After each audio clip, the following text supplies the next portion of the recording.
Buenos días o bueno, ya casi buenas tardes, aunque no hayamos comido a todas y a todos. Bueno, de cara a esta segunda parte de la sesión, y bueno, como desgraciadamente yo no he podido estar en la primera parte de la jornada, pues no quería desaprovechar también la ocasión pues para agradecer vuestra participación en nombre también de uno de los socios técnicos del proyecto, el Centro de Estudios Ambientales, que hemos asumido la labor de la coordinación de todas las labores de difusión del proyecto y la parte de monitorización. Entonces, bueno, pues tenemos un programa también interesante para esta segunda parte. Si bien me gustaría trasladaros que hemos creído oportuno modificar un poco el orden de las intervenciones respecto de cuál era el programa planteado, ¿no? Entonces, en principio creemos más razonable, pues para dar inicio a lo que sería esta segunda parte, pues el dar paso al coordinador técnico del proyecto, Asier Sopelana, de Perica Obras y Servicio, para que avanzara lo que son los detalles, las características, los objetivos concretos y los principales resultados que se están obteniendo en el marco del proyecto, ¿no? Tras la intervención de Asier, pues daríamos paso a la intervención de Álvaro Arroyo, para que nos planteara más lo relativo a aquellos aspectos que tienen que ver más con el hardware y con el software de los desarrollos que se han implementado dentro del proyecto. Y para finalizar la misma, antes del habitual turno de preguntas, que esperemos y trataré yo de ser estricto en la gestión de los tiempos en ese papel desagradable, para que no nos comamos el tiempo que nos gustaría dedicar a esa parte de turnos y preguntas, ¿no? De turno de preguntas. Entonces, bueno, sin más, traslado la palabra. Para terminar, tendríamos pues la intervención de Ainhoa del caso y de Marta Kestock, de Prisma y de ADOC, para que pues nos avancen también un poco en lo que es su experiencia en la gestión exitosa de proyectos europeos y de proyectos específicos LIFE, como el que ha dado soporte a la materialización de esta experiencia aquí en el caso de Vitoria, para que nos avancen cuáles son los aspectos y las claves de éxito, ¿no? en la gestión y, por qué no, también en la preparación de este tipo de proyectos. Entonces, bueno, sin más, pues doy la palabra a Asier, para que bueno, nos nos enseñes un poco las tripas, ¿no? De realmente qué es lo que hay detrás de ese reto, ¿no? Que queríamos resolver en el marco de Irrigues Live. Gracias. Eskerrik asko. Egunon danori eta eskerrik asko etortzeagatik. En principio voy a contaros de primeras una pequeña batalla. Hace unos cuantos años, 2010, 2009, empezamos toda esta idea, ya que teníamos unos cuantos problemas en la gestión del riego automático. No sabíamos qué es lo que estaba pasando con el riego automático de la ciudad. Se regaba, había unos sistemas de gestión, incluso había unos sistemas de telegestión del riego automático. Pero todos estaban soportados sobre licencias cerradas, sobre hardware cerrado, sobre software cerrado, y eso nos daba varios problemas. Uno se lo estaba dando al ayuntamiento, porque el ayuntamiento inició, y luego os lo contará Álvaro mejor, un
Vale.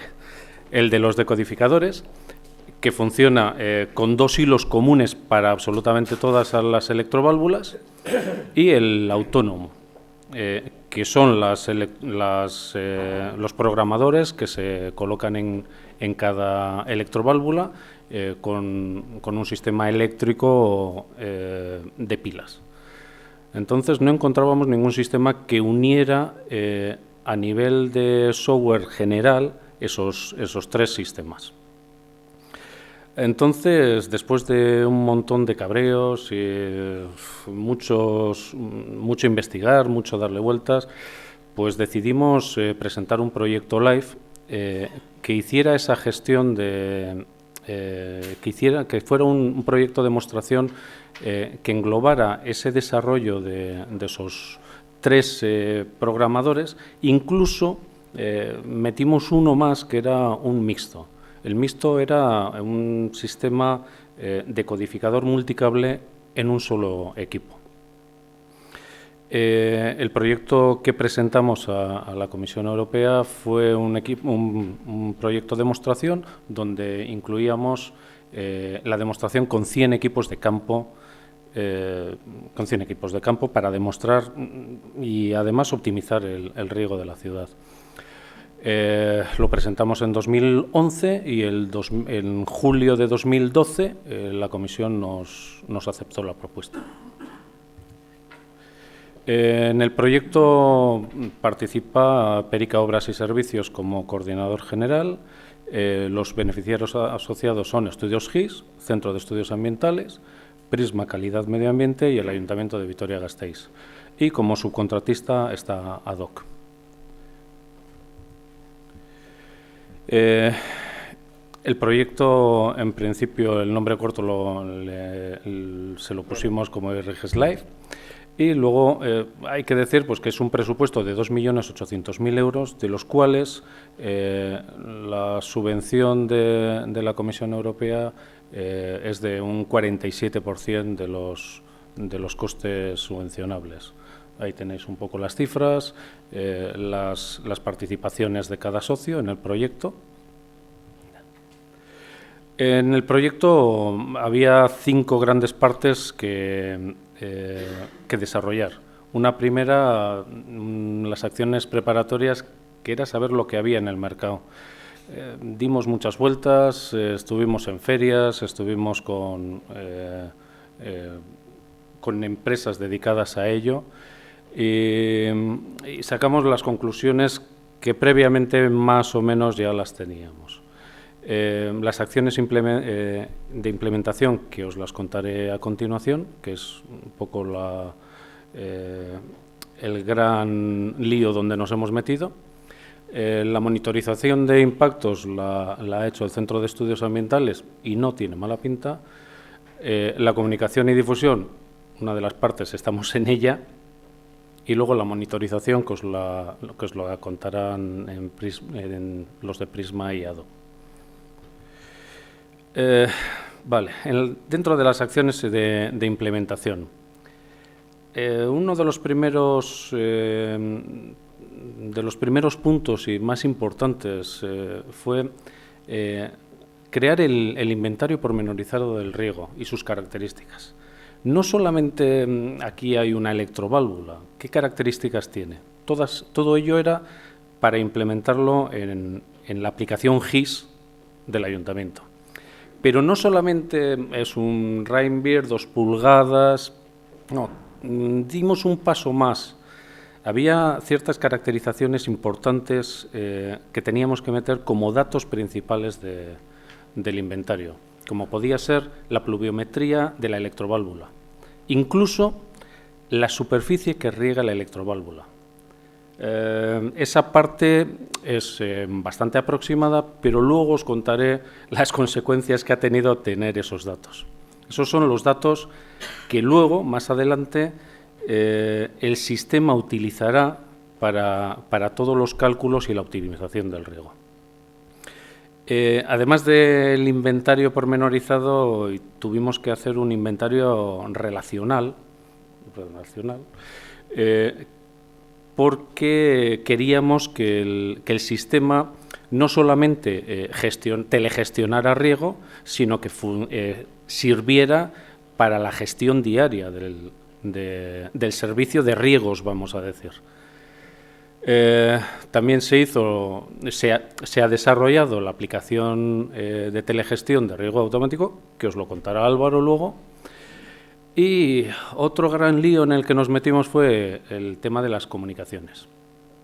El tema de las comunicaciones, barajamos el sistema Wi-Fi, barajamos el WiMAX, barajamos la radio, y al final hemos acabado incluso con la dirección del ayuntamiento, que por motivos de seguridad no es mala, es una red APN. Una red APN es un Internet privado, ¿no?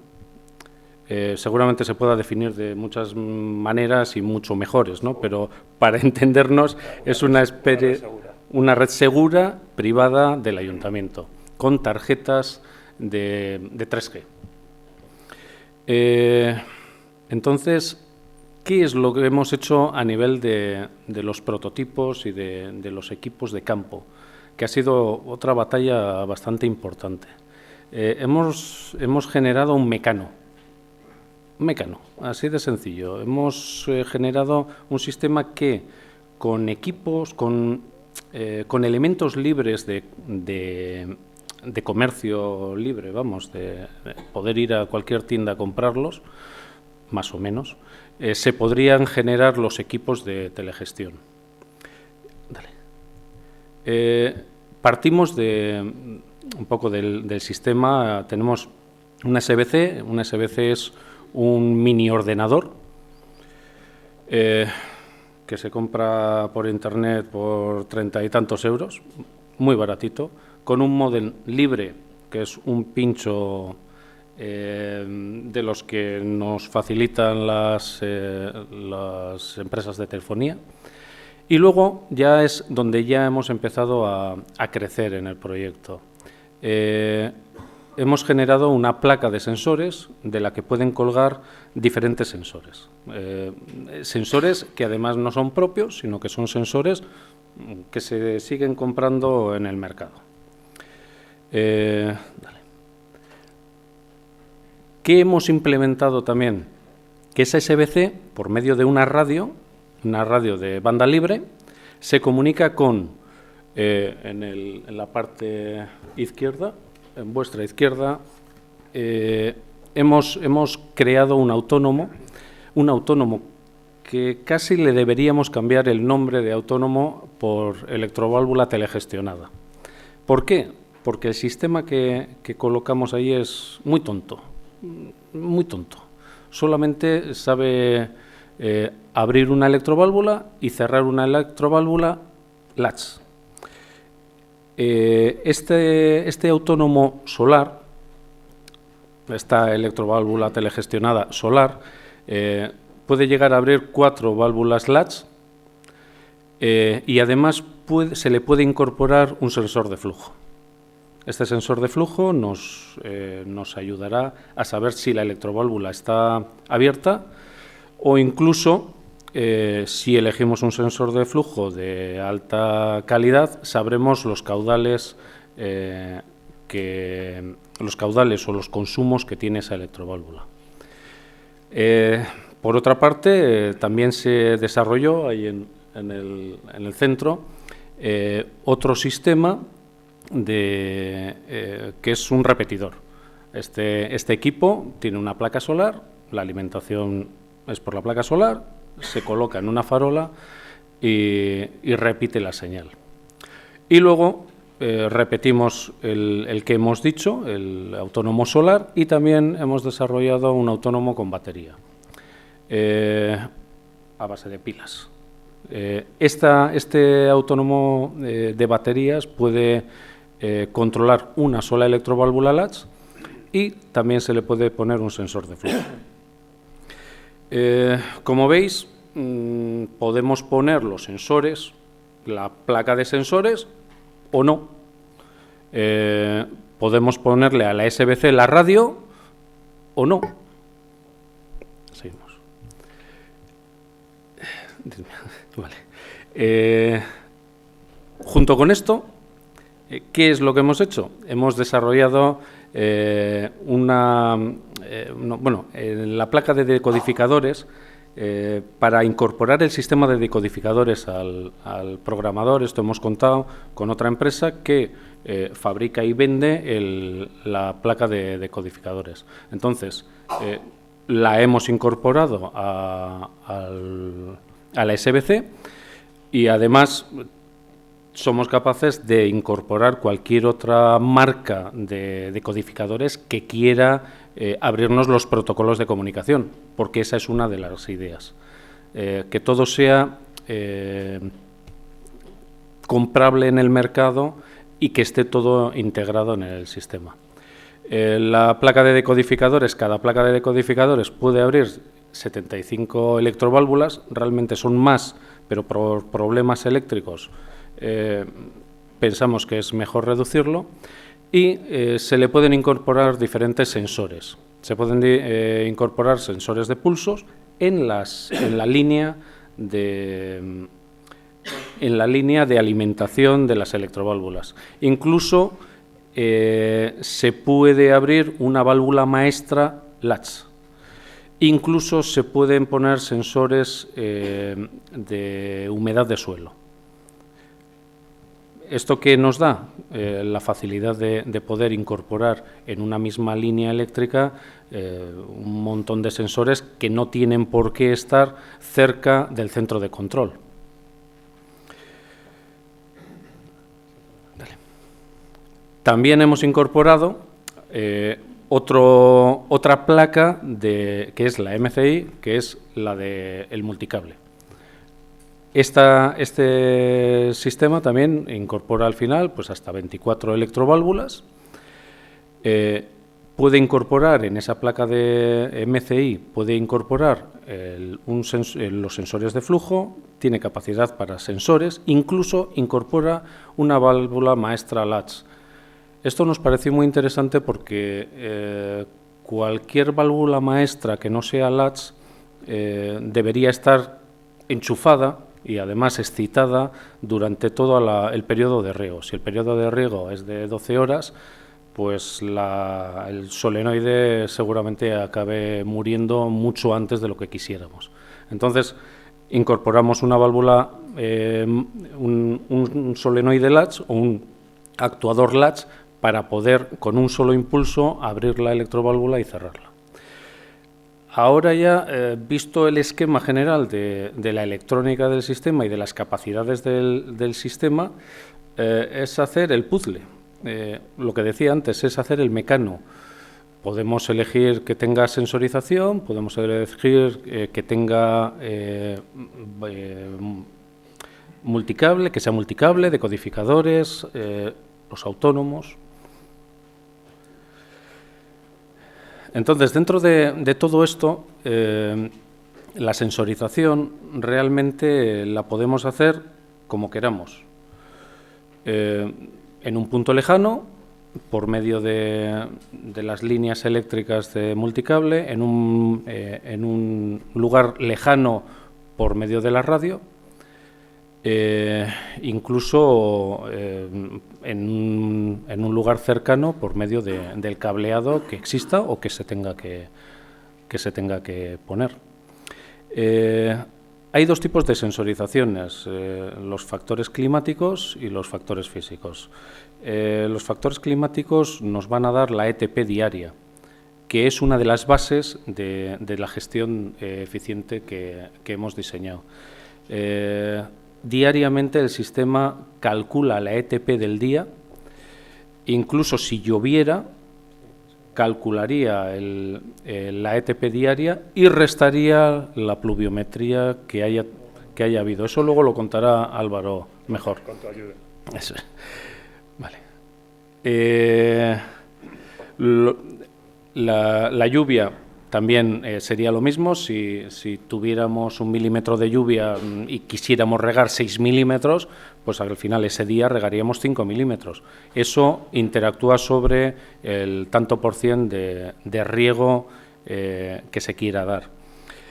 ¿Cómo se calcula el riego se calcula en función de la ETP y de unos parámetros de máximos y mínimos que pedimos.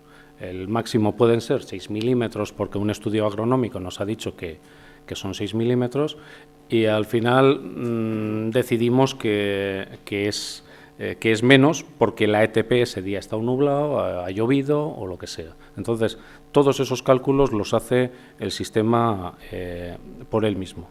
En casos de viento, temperaturas bajas, el sistema cortaría el riego. En el viento lo cortaría solo temporalmente, solo en tiempos de malos vientos. Y luego, una de las básicas de toda la sensorización es el control de caudal.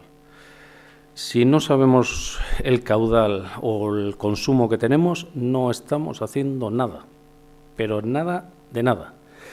Ha sido una de las cosas más importantes y que aprendimos en Sabadell. En la visita de Sabadell fue uno de los conceptos que nos quedó muy claro. Hay que saber lo que pasa.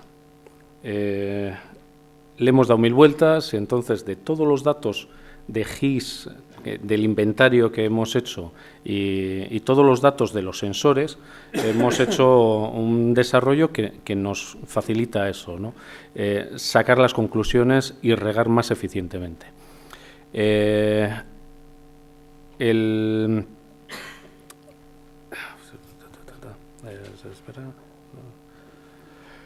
Una de las cosas que también hemos querido hacer es abrir los protocolos de comunicación de otras marcas para con nosotros. Ha habido una marca que se nos ha abierto y a última hora se ha quedado un poco atrás, no queriendo incorporarse demasiado al proyecto. Lo tenemos integrado, pero casi. Y al final eso, hemos creado un mecano de riego automático y telegestión. Los puntos clave han sido el desarrollar una ciencia para los sistemas con suministro eléctrico de las electroválvulas. Requieren el contador de pulsos para caracterizar perfectamente qué caudal teórico tiene cada electroválvula. También una válvula maestra. Hemos incorporado la válvula maestra para que en caso de avería se cierre todo el sistema. Cuando el sistema detecte una avería, cierre el sistema. Incluso esas microfugas que tenemos en todos los sistemas durante todo el día, si cortamos la válvula maestra del sistema, pues los vamos a evitar. Y luego ya necesitamos los programadores y la sensorización. En los equipamientos sin suministro eléctrico, requerimos de un sensor de flujo para saber cuando abrimos y cerramos que la electroválvula ha hecho bien su función, porque si detecta que sigue regando cuando le hemos dicho que cierre, tenemos un problema. Luego, los paneles solares para no tener que hacer las visitas a esas instalaciones, los actuadores radio, los repetidores y los máster, que es el inicio de todo. Luego, de todo esto también ha sido muy importante conocer la instalación eléctrica, las estructuras hidráulicas, eso también es básico, porque os voy a contar una experiencia que ha sido de lo más divertida. Pues un poquito más. Os lo cuento rápido. Una zona de Vitoria, donde tenemos una cartografía, donde tenemos un inventario. Esas 3 zonas de riego tienen un contador, tienen un programador, tienen una red hidráulica y una red eléctrica. La naranja es la de distribución de electroválvulas y la eléctrica son los 220 que alimentan.